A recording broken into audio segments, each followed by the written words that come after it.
A racist police officer pulls over a black man and insists on inspecting his briefcase, unaware that the man is a retired Vice Admiral of the United States Navy. When the briefcase is opened, a burst of red paint sprays directly into the officer's face like a slap from justice itself. But the real shock comes when the man's identity is revealed, forever turning the officer's life upside down. This is not just a story of justice and power, but a profound lesson he will never forget. Stay tuned to uncover this gripping drama. Ryan Carter, a veteran patrol officer on Route 22, was once the ideal image of a dedicated policeman. With his rugged appearance, neatly trimmed hair, and confident stride, he was the pride of the department. However, time and the pressures of the job gradually turned Ryan into someone else entirely. He no longer cared about protecting the community, viewing his patrol duties as an opportunity to assert authority. To Ryan, every driver was a potential suspect, and every vehicle was worth inspecting.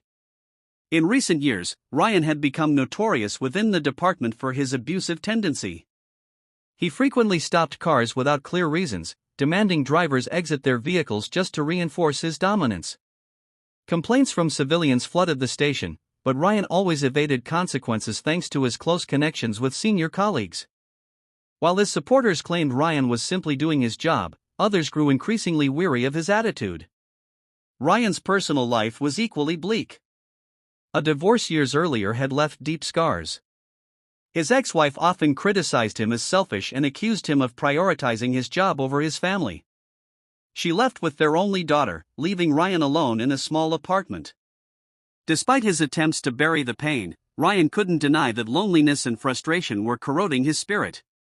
His simmering anger often found an outlet in the form of asserting control over others. That evening, the orange hues of sunset stretched across Route 22, casting a serene glow over the fields and gently swaying trees on either side of the road. It was a tranquil scene, but inside Ryan Carter's patrol car, the atmosphere was anything but peaceful. His eyes were glued to the vehicles on the road, oblivious to the natural beauty surrounding him. His mind churned with thoughts of proving himself. Ryan needed something to silence the whispers among his colleagues, the whispers that he had lost the sharpness he once had. Elsewhere on the same road, David Johnson, a calm and composed middle-aged man, was driving a sleek black sedan. David was no ordinary man. He was a retired Vice Admiral of the United States Navy, a man who had dedicated his life to serving his country. Having participated in top-secret missions, he had faced life-and-death situations where a single mistake could cost the lives of his entire team. Though retired, David retained the sharpness and discipline of his military years. Today, David was on a special mission. In the trunk of his car was a briefcase containing classified documents related to a critical military project. This wasn't a task he had volunteered for, but rather a call to duty from former colleagues who trusted no one else to safeguard the nation's secrets. Dressed in a dark, impeccably tailored suit with a neatly fastened collar, a small pin on his lapel glinted subtly in the golden sunlight. Every crease of his attire reflected precision and authority. David fully understood the gravity of his assignment. He remained vigilant, his eyes darting to the rearview mirror, missing no sign of unusual activity. Yet he didn't realize that the greatest threat of the day wouldn't come from enemies or spies, but from a disillusioned patrol officer. Ryan Carter's patrol car appeared silently in the distance. He wasn't searching for traffic violators, he was hunting for an opportunity to assert his power. And to Ryan, David's sleek black sedan looked like the perfect target. Two men, driven by completely different motivations and fates, were about to collide on this quiet road. And that encounter would change everything forever. Route 22 grew quieter as the sun dipped below the tree line. The peaceful twilight was only broken by the occasional sound of passing engines. Ryan Carter sat in his patrol car, his mind growing heavier with each passing minute. The stress of his personal life and the mounting pressure of his job pressed down on him like a ticking time bomb. He needed something, a moment to prove he was still in control, still the one with authority. That's when he saw it, a sleek black sedan gliding smoothly down the road. The luxurious car drove silently, showing no signs of violating any traffic rules. But its perfection only made Ryan suspicious. A car like this out here at this hour? Something's not right, he thought. His hand flipped the siren switch, and blue-red lights flashed brightly against the encroaching dusk. The sedan promptly slowed, its turn signal flashing before it pulled over to the side of the road.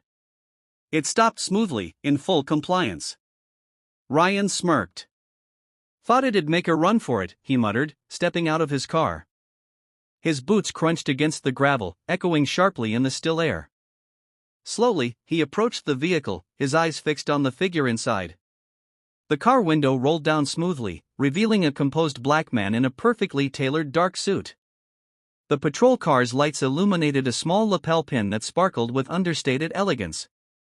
The man's face exuded calm confidence, and his sharp eyes met Ryan's without a hint of fear or hesitation. Ryan Carter faced David Johnson, who had just stepped out of his sleek black sedan. Despite the late hour, the flashing lights from the patrol car illuminated David's suit, exuding an unmistakable aura of authority. It unsettled Ryan. He wasn't accustomed to this type of calm demeanor. Most people he encountered were either anxious or defensive, but David was neither.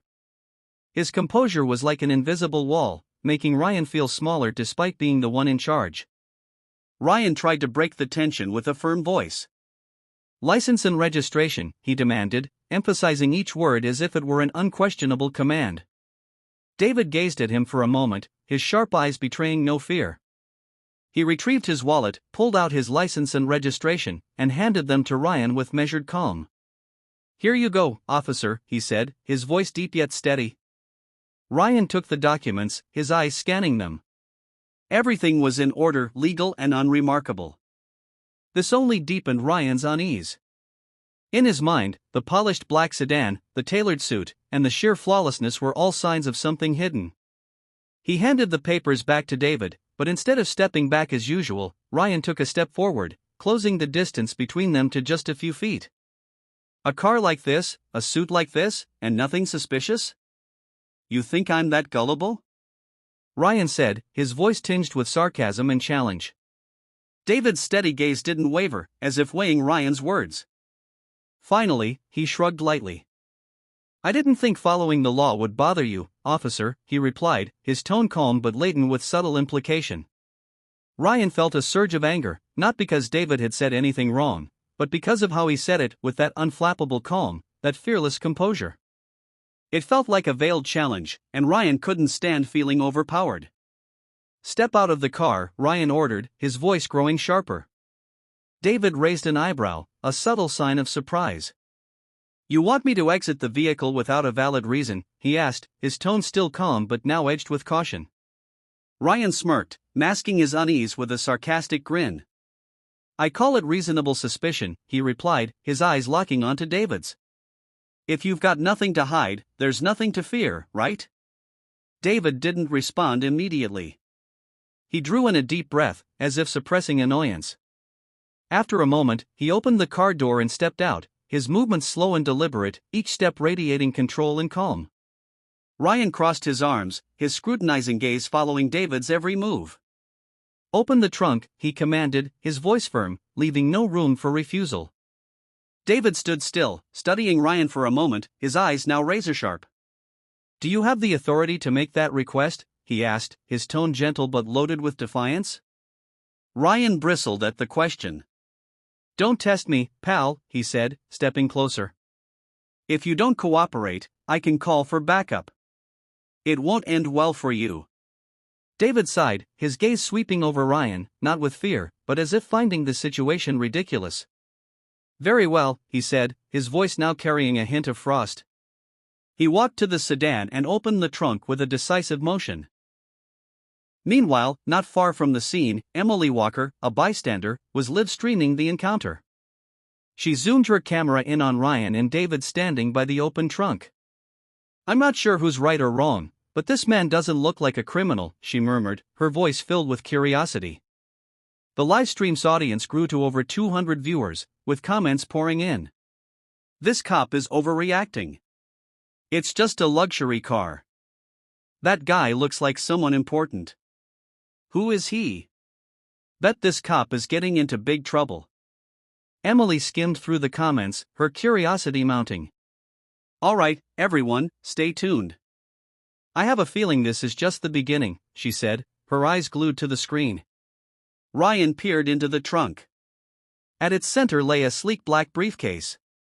It seemed ordinary, but to Ryan, it was the crack he'd been searching for, a starting point. "What's this?" he asked, suspicion thick in his voice. David stood tall, his expression turning serious.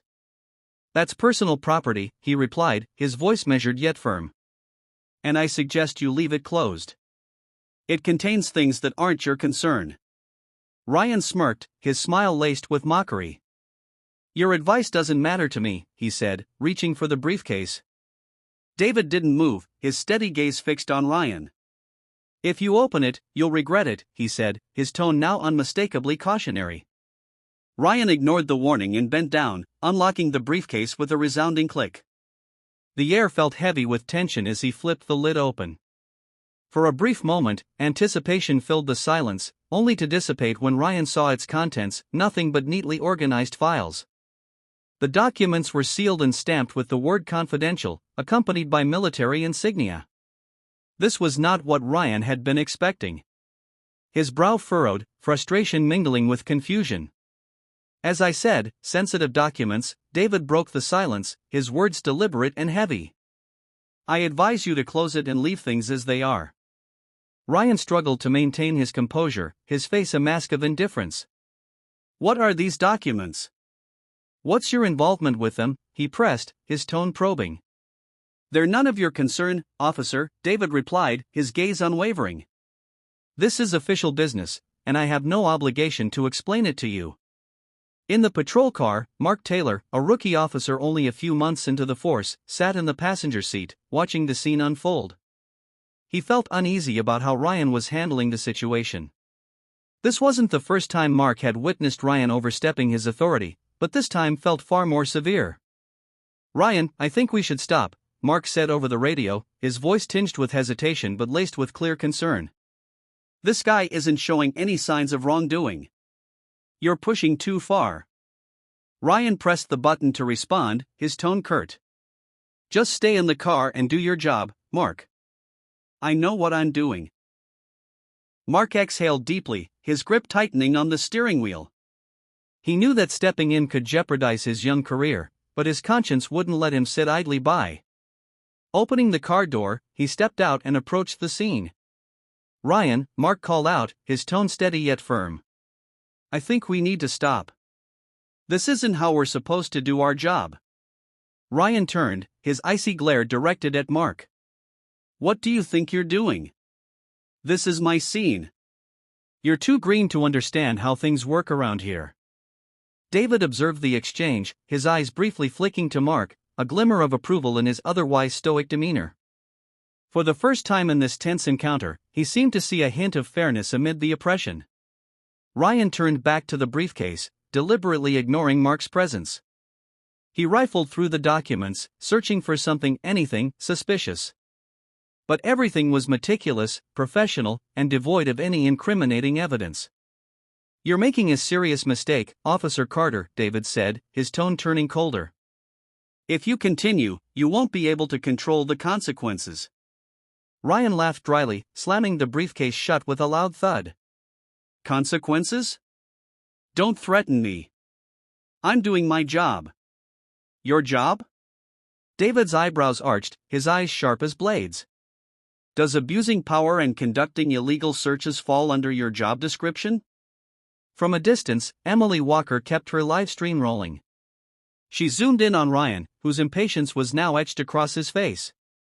"I don't know what this cop is looking for, but this is not the right way to do it," she murmured to her audience. Comments poured in. "This cop should be suspended immediately. Who is this guy?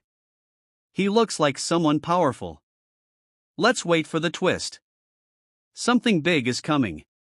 Ryan, finding nothing suspicious, felt the pressure mounting. Instead of retreating, he decided to escalate. "What about the other compartments in the car?" "I want to check them all," he ordered, his eyes fixed on David. Mark, unable to hold back any longer, stepped in between Ryan and David. "Ryan, that's enough. You have no grounds to continue this. Let's stop before this spirals out of control." Ryan glared at Mark, his voice low and threatening. "You don't have the authority to give me orders, Taylor. Get back in the car. Mark glanced at David, then back at Ryan. He knew he was at a crossroads: follow orders or do what was right. Taking a deep breath, Mark stood his ground. I'll report this if you keep going, he said, his tone resolute. The tension in the air was palpable, thick enough to cut with a knife. David looked at Mark with a subtle nod, a sign of gratitude for the young officer's courage. Ryan, feeling his control slipping, clenched his jaw and glared at them both. The situation teetered on the brink of explosion, and no one could predict what would happen next. But one thing was clear: Ryan Carter had crossed a line, and he might not be able to undo the fallout. Undeterred by David Johnson's warnings or Mark Taylor's attempts to intervene, Ryan Carter chose to continue. Unlocking the briefcase with forceful motions, he clicked the latches and flipped the lid open. For a moment, his eyes gleamed with the hint of triumph, as if he had just uncovered some monumental secret. But the next second changed everything. A loud whoosh erupted as a stream of vivid red paint sprayed directly from the briefcase. Within seconds, Ryan's face, hair, and uniform were drenched, leaving behind a chaotic scene of dripping crimson. He let out a startled shout, stumbling back and flailing desperately to wipe the paint from his face. Every attempt only smudged it further, making the mess even worse. David stood beside his car, arms crossed, his sharp gaze glinting with humor. I warned you, he said, his voice calm but tinged with subtle mockery. It's a security measure designed to protect classified documents. It wasn't intended for this kind of situation, but I must admit the result is remarkable. Ryan roared, his anger mingling with humiliation. What the hell is this? Did you just assault me with some kind of chemical weapon? He bellowed, using his sleeve to wipe his face, only to smear the paint further.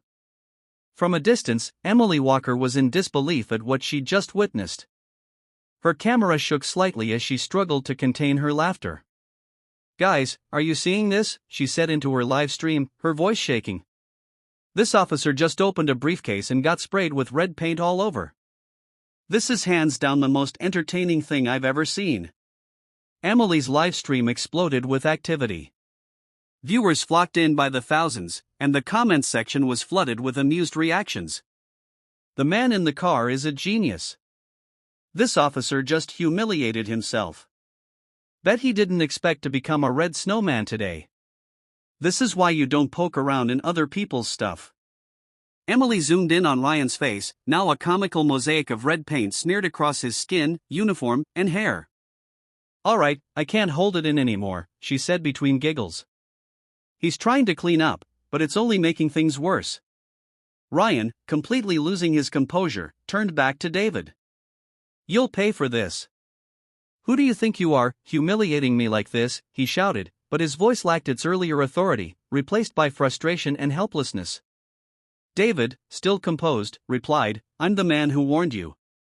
And I'm also the man who will ensure your actions today don't go unnoticed. I hope you've learned something about respecting others' privacy. Mark Taylor, standing nearby, struggled to suppress a laugh but eventually failed. Stepping closer to Ryan, he placed a hand on his shoulder. Ryan, I think it's time to stop. This has gone way too far. Stop? Ryan snapped, glaring at Mark. Can't you see what he's done? I'm calling for backup and having him arrested immediately. David shrugged, his eyes glinting with calm defiance. I didn't think protecting classified documents counted as assault, especially after I warned you. If you want to call for backup, be my guest. But I doubt the outcome will go in your favor. Nearby, a small crowd began to gather. Passers-by stopped to watch the spectacle, many pulling out their phones to record the bizarre scene. One voice called out from the crowd, "Is that red paint? Looks like he just got out of a color festival." Laughter rippled through the growing audience. Emily continued her live stream, now mixing in quick interviews with the spectators. What do you think about this situation? She asked, pointing her phone's microphone at a middle-aged man. I think this officer just learned a very expensive lesson, the man replied, chuckling. Hopefully, next time he'll think twice before meddling in someone else's belongings. Surrounded by a laughing crowd and thousands of online viewers, Ryan Carter felt like he was trapped in a nightmare. Every move he made to regain control only deepened his embarrassment. Meanwhile, David Johnson stood there, an untouchable figure, unshaken by anything happening around him. Unbeknownst to Ryan, the moment the briefcase opened, his fate took a dramatic turn, and David, with his steady demeanor, had achieved victory without needing to lift a finger. David Johnson stood tall, his serene gaze fixed on Ryan Carter, who was still frantically trying to wipe the red paint from his face and uniform.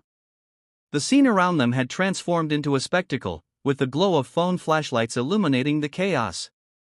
David's calmness starkly contrasted with the pandemonium of Ryan's flailing, making it impossible for onlookers to turn away. Chris turned to David, his expression instantly respectful. "Vice Admiral Johnson, I apologize for any inconvenience we've caused. I assure you that Officer Carter's actions will be addressed appropriately." David nodded. "I appreciate your professionalism, Sergeant. However, what happened here is more than a personal issue, it's a lesson about enforcing the law fairly." The crowd buzzed with excitement, some shouting, "Is he really a vice admiral?" Another added, "I recorded everything. Carter's definitely in trouble." Emily Walker, still live streaming, updated her viewers. "You all heard it, Vice Admiral David Johnson is demanding justice. Officer Carter looks like he's finally going to face the consequences." Chris, determined to restore order, turned to Ryan Carter. "Get back to your patrol car. You're done here.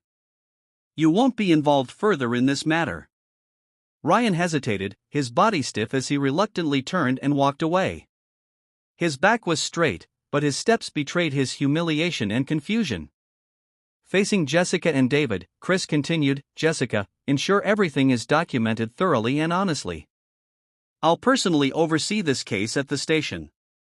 Vice Admiral Johnson, if you need legal assistance or anything else, we're at your disposal." David nodded. "Thank you, Sergeant Evans. The only thing I request is that Officer Carter's actions be addressed appropriately so this doesn't happen again." Chris inclined his head. "I guarantee it." As the scene began to quiet, the crowd recognized that order was being restored. Emily Walker ended her livestream with a final comment, "This has been one of the most unforgettable nights I've witnessed. Thanks for tuning in, and I'll share any updates as they come." As David Johnson prepared to leave, Chris Evans stepped forward, signaling for him to pause. "Excuse me, Vice Admiral Johnson," Chris said, his tone polite but firm. "To ensure this matter is handled fairly and transparently, I need you to provide evidence of legal ownership of the briefcase and its contents. This will help us resolve the situation appropriately." David halted, his sharp gaze revealing his understanding of the reasonable request. Reaching into the pocket of his suit, he pulled out a small folder. "This is my mission order," he said, handing it to Chris. "It's issued by the Department of Defense, verifying my legal ownership and authorization to transport this briefcase. Furthermore, the contents inside are sealed and marked as classified, accessible only to authorized personnel." Chris accepted the documents and carefully scanned them. The official seal of the U.S. Department of Defense, along with signatures from high-ranking officials, left no doubt. The briefcase was indisputably David Johnson's property, protected under federal law. Chris turned to face Ryan Carter, his expression now stern and unyielding. "Carter, he has legitimate documentation. This means the briefcase was not subject to a search without a warrant. You knew this, yet you deliberately ignored it. Didn't you?" Ryan, feeling cornered with no room to maneuver, stammered as he tried to defend himself. I was just following my instincts. I thought the briefcase might contain something dangerous." Chris interrupted, his voice firm but measured. "Thought? We don't operate on feelings, Carter. We work based on evidence and the law. This isn't just a minor mistake, you violated privacy and tarnished the reputation of a man who has served our country his entire life. Do you understand the gravity of this?" David Johnson, who had remained silent during the exchange, stepped forward. His steady gaze fixed on Ryan as he spoke, his voice calm but resolute. "Officer Carter, I'm not asking for an apology because I know it wouldn't be sincere. But I hope that after today, you'll understand that authority comes with responsibility. Abusing that authority not only destroys your credibility but also erodes public trust in law enforcement. David's words struck a chord, silencing the crowd. Each word cut through the air like a blade, laying bare Ryan's misconduct. Chris turned back to Ryan, his tone heavy with disappointment. "Carter, I have no choice but to report your actions to the higher-ups. I'll be recommending a formal investigation into this incident. Effective immediately, you are suspended from duty until this matter is resolved." Ryan, unable to muster a defense, hung his head silently. He knew there was no way to salvage the situation. Nearby, Jessica Lee, who had been observing the exchange, stepped closer to Chris and whispered, "What do you think will happen to Carter after this?" Chris shook his head, his expression contemplative. "If he doesn't change, his career is likely over. But more importantly, we need to restore public trust, especially after an incident like this." The crowd began to disperse, but not without expressing their admiration for David Johnson. Several individuals approached him to thank him for his service in the military. Emily Walker, still live streaming, concluded her broadcast with a thoughtful remark, "This is a powerful lesson not just for Officer Carter but for all of us. Authority should never be abused. And sometimes, justice doesn't need to shout, it simply stands firm in the truth." As David prepared to get into his car, he turned back to Chris and Jessica one last time. "Thank you for your professionalism. I hope this incident leads to positive change within the police force." Chris nodded firmly. "I promise you, Vice Admiral Johnson, will do the right thing." David nodded back before stepping into his car. The black sedan slowly pulled away, leaving behind an air of reflection. Those remaining at the scene stood silently, knowing they had witnessed something profound, a moment not just about justice, but about dignity and accountability. At the police station, Chris Evans and Jessica Lee prepared a thorough report on the incident. Chris's firm stance on addressing misconduct was clear, and he ensured every detail, including witness statements and Emily's livestream footage, was meticulously documented. Word of the encounter spread rapidly, and Emily's video became a social media sensation. Within hours, the footage garnered hundreds of thousands of views. Viewers praised David Johnson's poise and strength while condemning Ryan Carter's actions.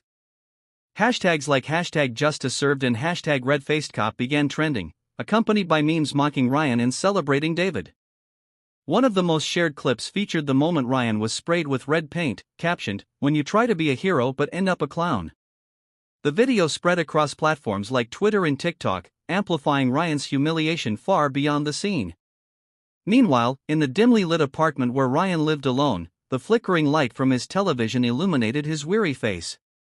On the screen, Emily Walker's livestream replayed, capturing the entire incident from start to finish. Ryan watched himself barking orders arrogantly, then flailing in humiliation as the red paint smeared across his face. The laughter of the crowd and the biting social media comments echoed in his mind. For the first time in his career, Ryan felt utterly defeated, stripped of respect, authority, and dignity. As the video ended, the screen displayed thousands of likes and comments. He closed his eyes, exhaling deeply as he realized his career was effectively over. And yet, somewhere deep within him, a thought emerged: can I start over? Elsewhere, David Johnson sat on the porch of his home, phone in hand. He dialed a number to call his granddaughter, Sophie Johnson, a young law student passionate about justice. "Hi, Grandpa." Sophie answered, her voice full of enthusiasm. David smiled warmly. "Hello, Sophie. I just wanted to hear your voice and share a bit about my week." Sophie chuckled. "You've become famous online, Grandpa. Did you know that?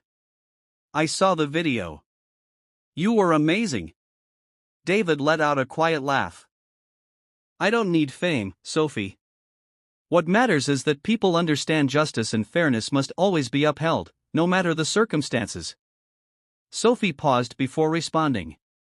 "You've always taught me that, and I'll never forget it. You're my hero." David gazed at the night sky, his expression contemplative. "Remember this, Sophie, justice isn't always easy, but it's always worth it. Use what you've learned to make a difference." "I promise, Grandpa," Sophie replied, her voice filled with determination. Days later, David received an invitation from a prominent human rights organization to speak at their annual event. Knowing his story represented more than just a confrontation with a rogue officer, he humbly accepted. For him, it was a chance to emphasize the importance of integrity, fairness, and calm in the face of injustice. Meanwhile, back in his apartment, Ryan Carter stared at the blank screen of his laptop. An email from the police department notified him of his suspension and required his attendance at mandatory ethics training and rehabilitation for a chance to return to duty. Ryan read the email, his eyes reflecting a mix of emotions. He knew the road ahead would be difficult, but the bigger question lingered: do I have the courage to change?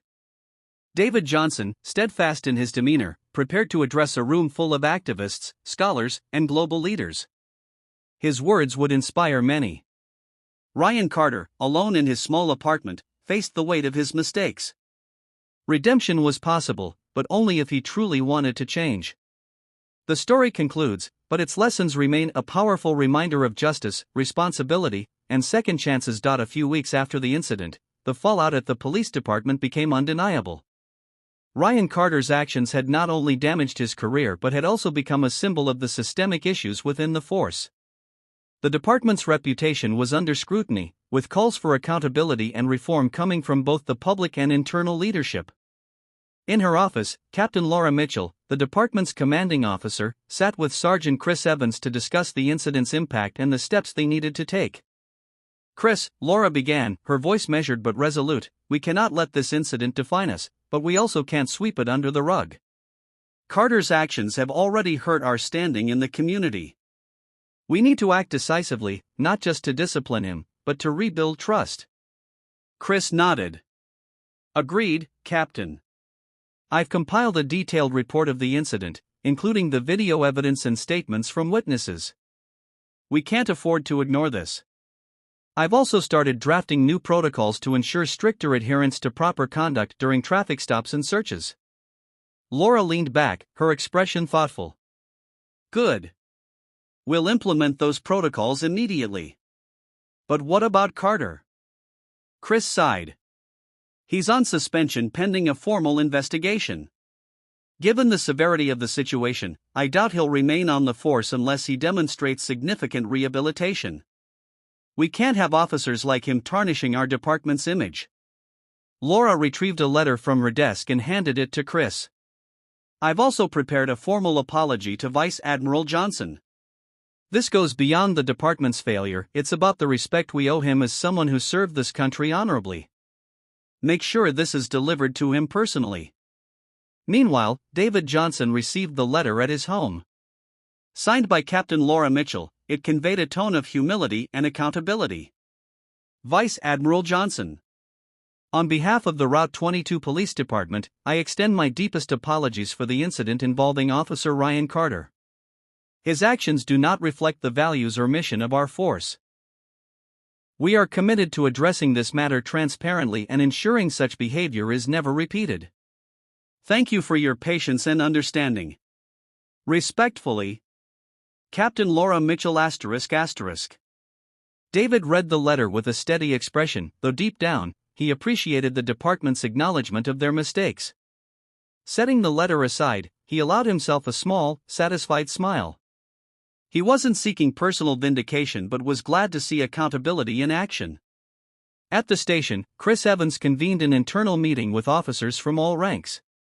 The atmosphere was heavy as they sat in silence, waiting for him to speak. Standing at the front of the room, Chris addressed them with unwavering clarity. "We cannot deny that the incident involving Officer Carter has severely damaged the reputation of this department," Chris began. "However, this is also an opportunity for us to learn and grow.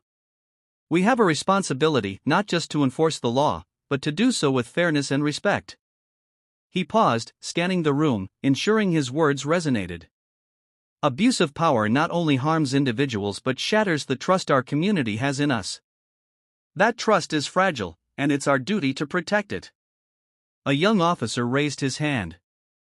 "Sergeant, are there specific changes being made to prevent this from happening again?" Chris nodded. "Yes. Starting immediately, all officers will undergo mandatory ethics and civil rights training. Additionally, any reports of misconduct will be taken seriously and thoroughly investigated. This applies to everyone, regardless of rank or tenure. Jessica Lee, sitting in the front row, spoke up. Sergeant, this case also highlights the need for better communication among us. If Carter had listened to me or other officers, this wouldn't have escalated. Chris acknowledged her point. You're right. Arrogance and a lack of respect for colleagues were key factors in this incident. Moving forward, we must work as a team, holding each other accountable while fostering mutual respect. The officers nodded in agreement, their faces reflecting a renewed sense of purpose. Outside the station, the department's apology to Vice Admiral Johnson and their promise of reform began circulating on social media. Many praised their transparency and proactive approach to addressing the issue. The public began to see the incident as a turning point, not just for Ryan Carter, but for the department as a whole. In a new video, Emily Walker reflected on the event's broader implications. This wasn't just about one officer's mistake, she said to her audience. It's about how the system can and should correct itself. Let's hope this marks the beginning of meaningful change. Back in his apartment, Ryan Carter struggled with the reality of his situation. His suspension, the social media backlash, and his tarnished reputation weighed heavily on him. Late at night, he sat at his kitchen table, staring at the departmental email outlining the mandatory ethics training he would need to complete if he ever hoped to return to duty. The words from Vice Admiral Johnson replayed in his mind: authority comes with responsibility. Abusing that authority destroys credibility and erodes public trust. Ryan's chest tightened with a mix of regret and anger. He had spent years believing his badge gave him unquestionable authority, but now, stripped of that illusion, he saw the damage he had caused, not just to others, but to himself. For the first time, he asked himself, can I change? Elsewhere, David Johnson prepared for his upcoming speaking engagement at the Human Rights Conference. Standing before a room filled with activists, scholars, and global leaders, he shared the story of his encounter with Ryan Carter not as a tale of personal triumph, but as a testament to the importance of accountability. Justice isn't about power, David said, his voice steady. It's about fairness, integrity, and the courage to stand firm in the face of wrongdoing. Authority is not a weapon to wield but a responsibility to uphold. His words were met with a standing ovation, his message resonating with the audience. Back in Route 22, the department implemented its reforms, and Jessica Lee noticed a gradual shift in her colleagues' attitudes. Officers became more cautious in their interactions, more mindful of their behavior, and more willing to hold each other accountable. As for Ryan Carter, he attended the mandatory ethics training, though begrudgingly at first. Over time, however, he began to confront the realities of his actions. The program forced him to reflect on the impact of his behavior on the community and on himself. It wasn't easy, but it planted the seeds of change. Months later, Ryan returned to the department not as the same officer he had been, but as someone striving to rebuild his career with a renewed sense of purpose. It would take time to regain trust, but for the first time in years, he felt hope. David Johnson, having left a lasting impression on everyone involved, continued his quiet life, knowing he had made a difference. His story had sparked change, not just in a single officer, but in an entire department and community. Justice, after all, is not just about punishment. It's about growth, learning, and the opportunity for redemption. Months after the incident, the reverberations of what had transpired continued to ripple through the community, the police force, and Ryan Carter's life. The lessons learned and changes implemented were far-reaching, ensuring that the events of that fateful day were not forgotten but instead used as a catalyst for growth. Ryan Carter's path to redemption. Ryan Carter found himself navigating unfamiliar territory, a position of humility. For years, his authority as a police officer had shielded him from accountability, but now, stripped of his infallibility, he was forced to face his flaws head-on. The ethics training sessions were rigorous, filled with difficult discussions and uncomfortable truths. Ryan listened as trainers, community leaders, and even former law enforcement officials shared stories of misconduct and its devastating impact on public trust. He saw how his actions, and those of others like him, had alienated the very people they had sworn to protect. Slowly, he began to reflect on his choices. During one session, a speaker, a retired judge, spoke directly to the attending officers. "Authority is not your shield," she said, her voice steady but firm. "It's your duty. And if you use it to intimidate or harm, you undermine the very foundation of justice." Those words struck a chord in Ryan. For the first time, he began to see his badge not as a symbol of power, but as a representation of service. He started engaging in discussions during the sessions, seeking to understand the perspectives of others. Though progress was slow, it was real. Outside of training, Ryan faced the consequences of his actions in his personal life. Neighbors whispered about him, former colleagues distanced themselves, and his name had become a source of ridicule on social media.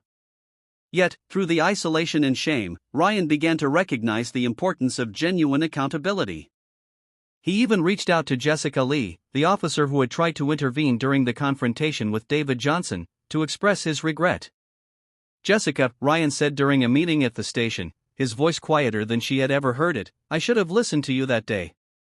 I was wrong. About everything." Jessica studied him for a moment, then nodded. "Acknowledging it is a start, Ryan. But if you want to earn back trust, you'll have to prove it through your actions." Changes within the police department. The Route 22 Police Department underwent significant reform following the incident. Captain Laura Mitchell and Sergeant Chris Evans spearheaded initiatives aimed at restoring public trust and addressing the systemic issues that had allowed officers like Ryan to go unchecked for so long. Among the changes was a complete overhaul of the department's policies on traffic stops and searches. Officers were now required to document detailed justifications for any stop, ensuring accountability and transparency. Regular audits of body camera footage became standard practice, and any discrepancies were flagged for review.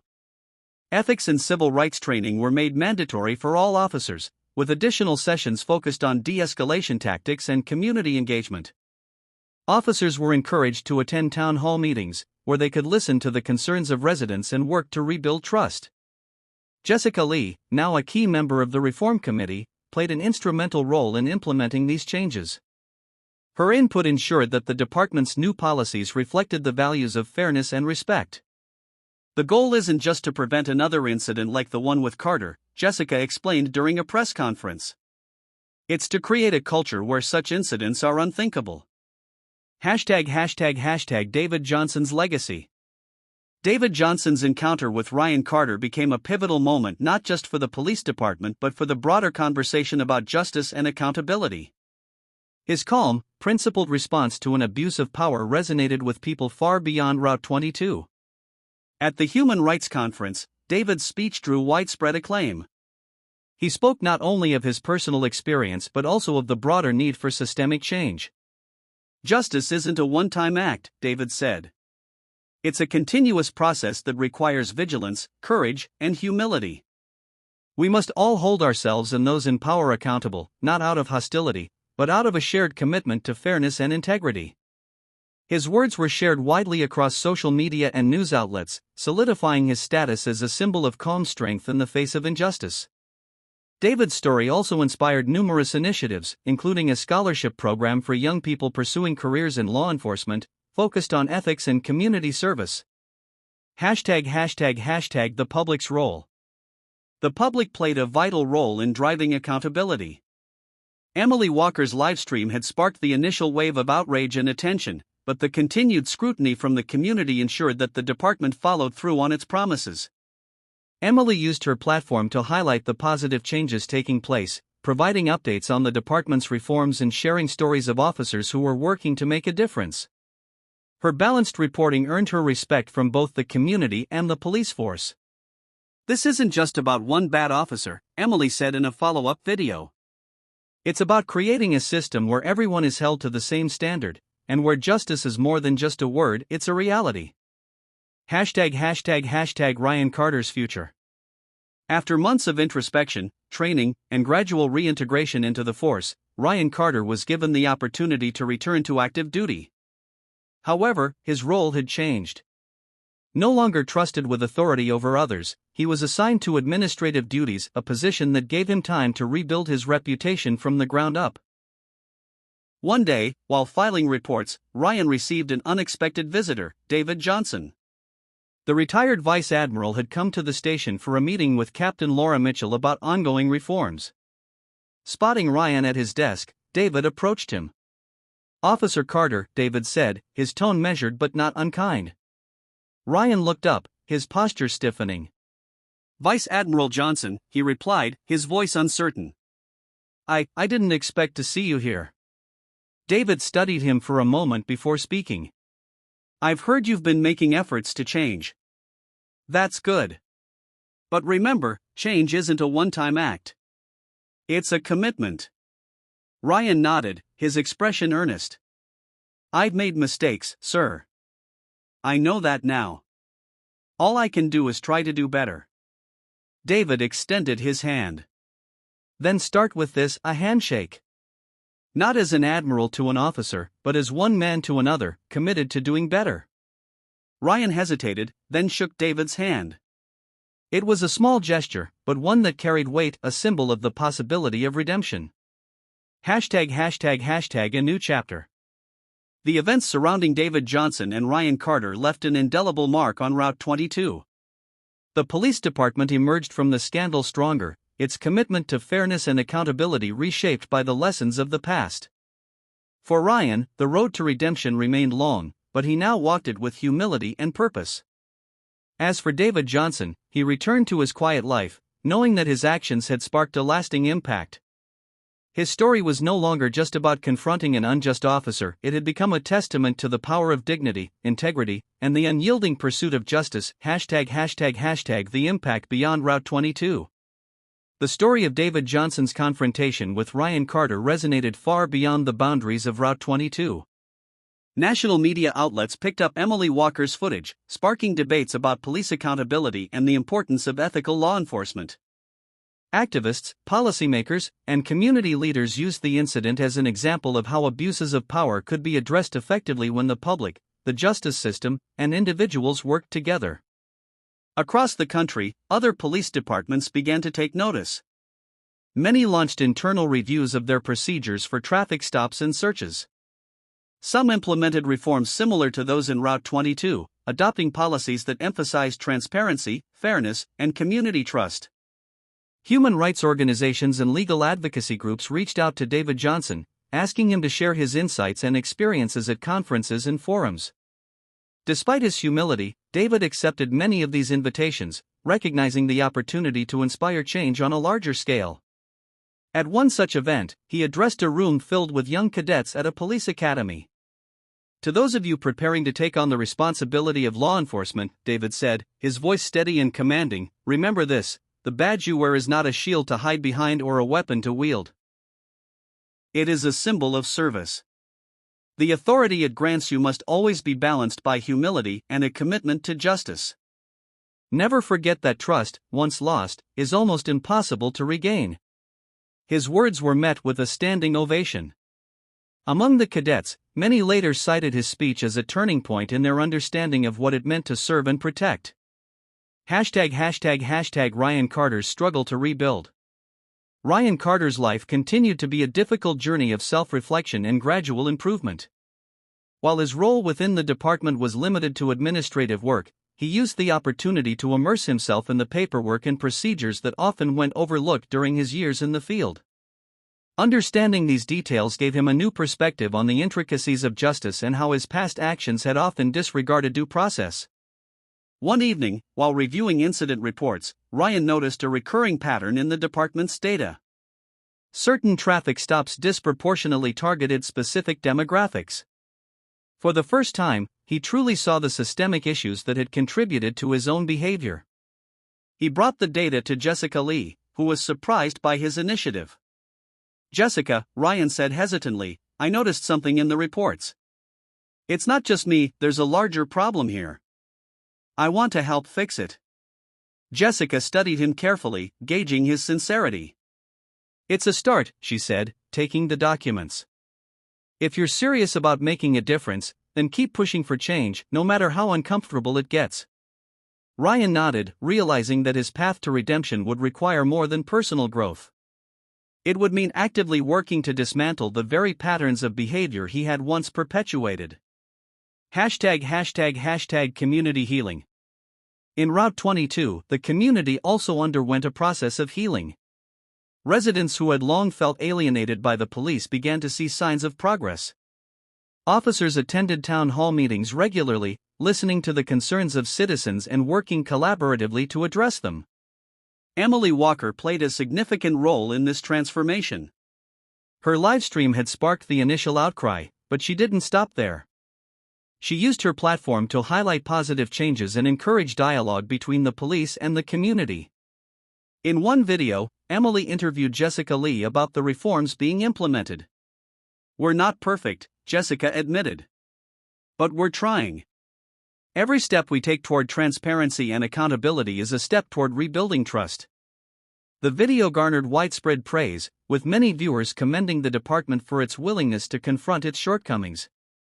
### David Johnson's continued influence. As David Johnson settled back into his quiet retirement, he remained a figure of admiration and respect. Invitations to speak continued to pour in, but he began to decline many, preferring to focus on his family and personal pursuits. His granddaughter, Sophie, often visited him, eager to discuss her studies and the principles he had instilled in her. One evening, as they sat together on his porch, Sophie shared her latest academic project, a paper on the ethics of law enforcement. "Grandpa," Sophie said, her eyes bright with determination, "your story is part of what inspired me to write this. People need to know that justice isn't just about punishment, it's about fairness, balance, and doing what's right, even when it's hard." David smiled, pride evident in his expression. "You're going to make a real difference, Sophie. Always remember, the world needs people who are willing to stand up for what's right, not with anger, but with conviction and principle." Sophie nodded, her resolve strengthened. ### a brighter future. The reforms in Route 22 became a model for other communities, demonstrating that meaningful change was possible when individuals and institutions were held accountable. The incident that had started as a moment of abuse and humiliation had blossomed into a movement for justice and integrity. Ryan Carter's journey of redemption continued, marked by small but significant milestones. While some colleagues remained skeptical of his sincerity, others began to notice his genuine efforts to learn and grow. Slowly, he started to earn back respect, not through words, but through actions. David Johnson, content with the changes his story had sparked, lived the rest of his days with the quiet dignity of a man who had upheld his values in the face of adversity. His legacy endured, not just in the reforms he had inspired, but in the lives he had touched. In the end, the story of Route 22 was one of transformation, of a flawed system striving to become better, of a broken man seeking redemption, and of a community finding its voice. It was a testament to the power of accountability, the importance of fairness, and the enduring belief that justice, when pursued with integrity, can prevail. ### a lasting legacy. Years after the events that unfolded on Route 22, the story of David Johnson and Ryan Carter became a case study taught in law enforcement training academies across the nation. It was cited as an example of how a single moment of accountability could lead to meaningful reform, as well as a cautionary tale about the dangers of unchecked authority. Cadets learned about the courage it took for individuals like Jessica Lee to speak up, the importance of community involvement highlighted by Emily Walker's livestream, and the resilience of figures like Ryan Carter, who worked to correct the mistakes of his past.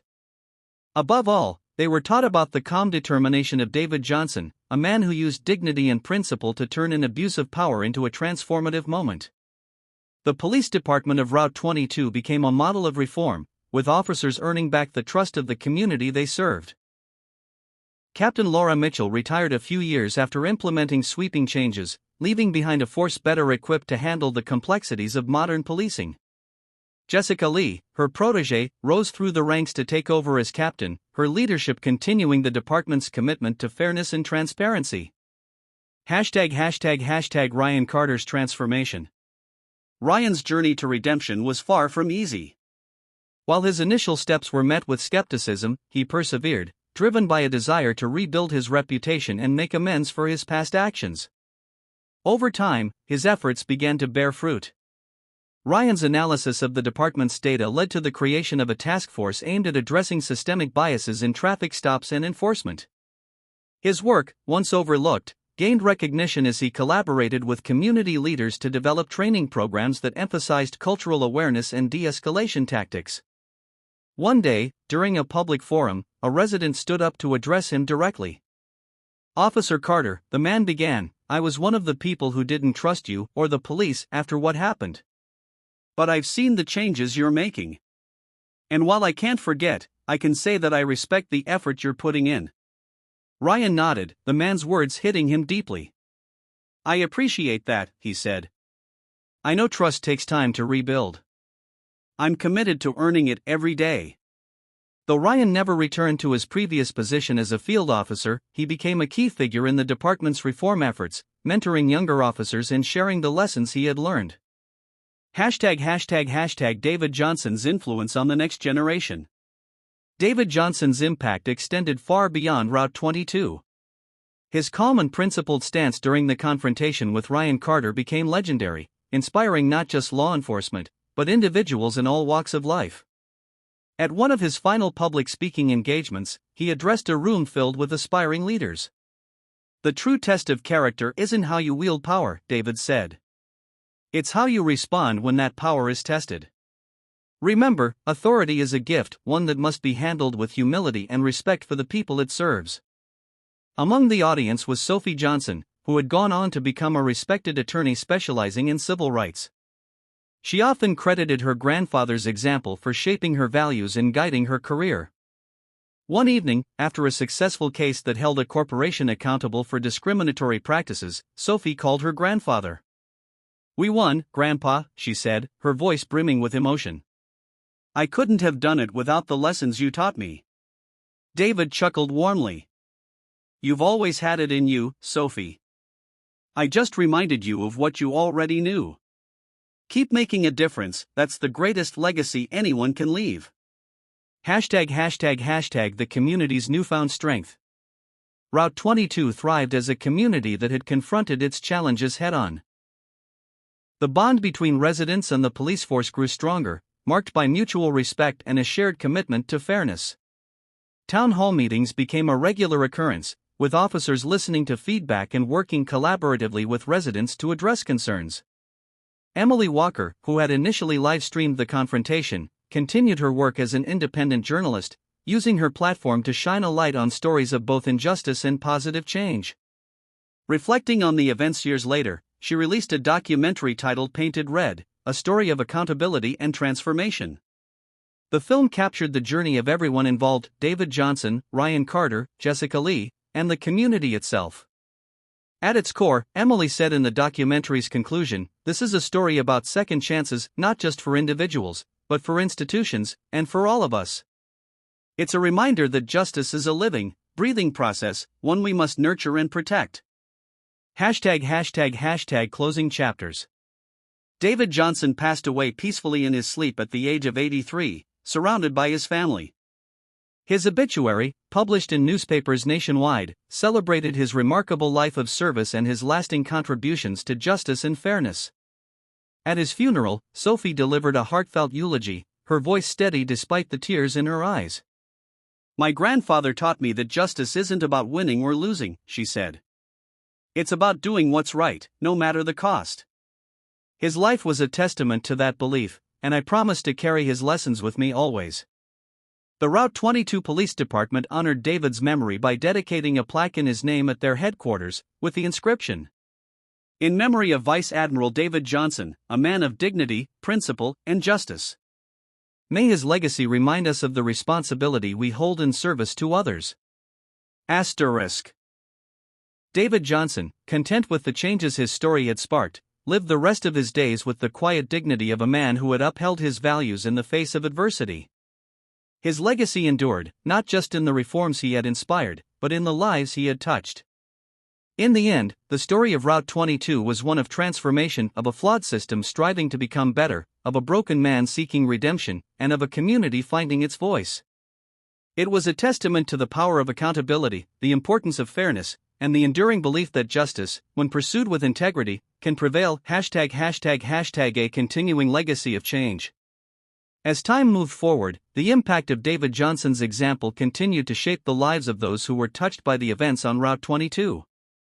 The story of his encounter with Ryan Carter, the reforms that followed, and the lessons learned remained etched in the community's collective memory, serving as a constant reminder that the journey toward justice and fairness is never truly complete.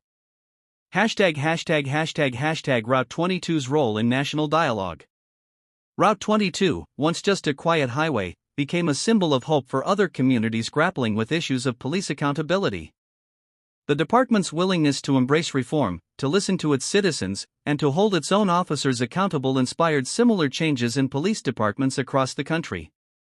National organizations focused on criminal justice reform frequently cited Route 22 as a successful example of how a community could come together after a breach of trust. Workshops, conferences, and seminars often featured the case as an illustration of both the potential pitfalls of unchecked power and the possibilities for change when the right people take responsibility.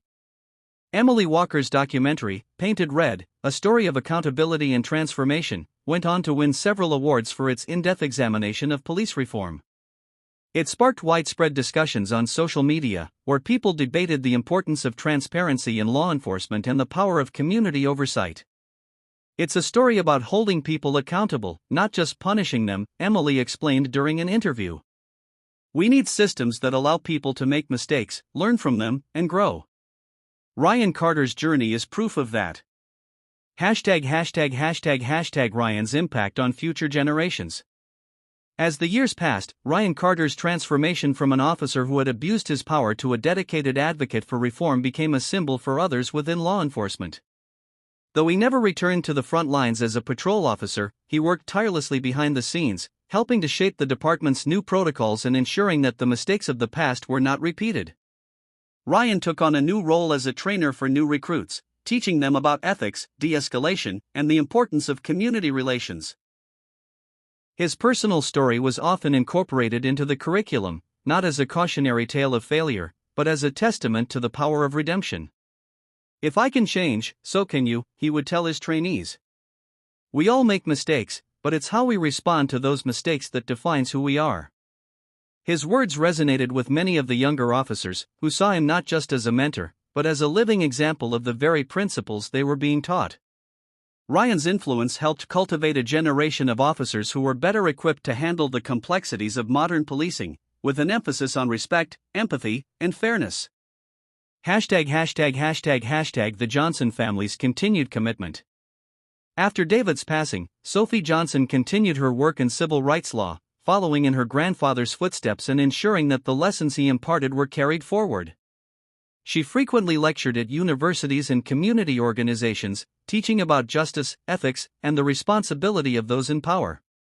Sophie also created a foundation in her grandfather's name, dedicated to promoting leadership in law enforcement with an emphasis on integrity and service to the community.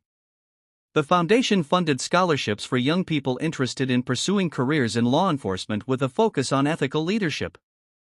I want to ensure that my grandfather's legacy continues through the work of others, Sophie explained during the launch of the foundation. The values he instilled in me, honesty, fairness, and commitment to justice, are more important now than ever. Her foundation worked closely with police departments, providing training programs and resources to help officers better understand the impact of their actions on the communities they served. It became a driving force in ensuring that law enforcement officers across the country embodied the principles that David Johnson had so firmly believed in. Route 22's annual remembrance.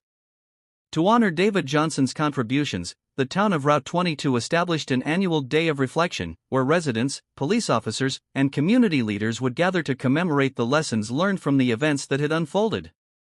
The day was filled with workshops, discussions, and community service projects designed to foster understanding between law enforcement and the public. During the first remembrance, Jessica Lee, now the captain of the department, spoke to a large crowd gathered in the town square. This day isn't just about remembering one man's actions, it's about committing ourselves to a community where justice, fairness, and respect for others are the cornerstones of everything we do, she said. As part of the event, a plaque was unveiled outside the police station, engraved with the words, In memory of Vice Admiral David Johnson, a man who taught us the true meaning of service, respect, and justice. Asterisk. The plaque became a gathering point for residents and officers alike, who would pause there each year to reflect on the lessons David had imparted and the transformation that had taken place in the community. ######, a future built on integrity. As Route 22 continued to grow, it became known not just for its quiet charm but for its commitment to justice and community. Visitors came from far and wide to learn from the changes that had taken place, seeing the town as an example of how to confront past wrongs and rebuild with integrity. Ryan Carter, now a respected member of the department, continued to serve with honor, knowing that his journey, though difficult, had led him to a place where he could make a difference every day. The public trust that had been lost so many years ago had been painstakingly restored, and it was a trust he vowed never to take for granted again. The police department, under Jessica Lee's leadership, maintained its focus on transparency and accountability, ensuring that the mistakes of the past were not repeated. Officers who had once been part of a system of power and intimidation now saw themselves as stewards of the community's trust, working side by side with residents to create a safer and more just environment for everyone. In the end, the story of Route 22 was not just about an isolated incident of corruption and abuse, it was about the power of a community to come together, to confront its challenges, and to rise above them. It was a story about the strength that can be found in accountability, the hope that can be born from humility, and the transformation that can take place when justice is pursued with integrity. As the years passed, the people of Route 22 lived by the lessons imparted by David Johnson. They knew that justice was not a destination, but a continuous journey, a journey that required courage, introspection, and the unwavering belief that, together, they could create a better future.